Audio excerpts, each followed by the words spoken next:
Hello hi అండి. మొత్తానికైతే 3 చీరలు 3 బ్లౌజులు కంప్లీట్ అయిపోయాయి.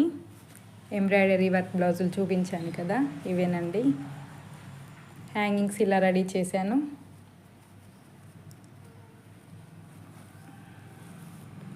ఇద్దరు తోటికోడళ్ళవి అని చెప్పాను కదా, ఇద్దరు సేమ్ బ్లౌజెస్ సేమ్ శారీస్ ఎప్పుడైనా సరే సేమ్ తీసుకుంటారండి.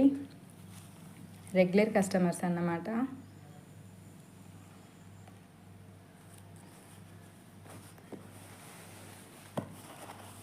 ఇది ఇంకొకటి వాళ్ళ అత్తయ్య గారిదంట.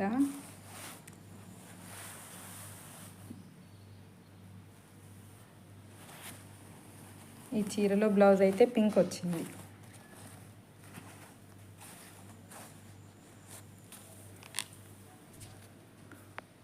మూడు కుట్టిన తర్వాత మూడింటికైతే బిల్ వేసి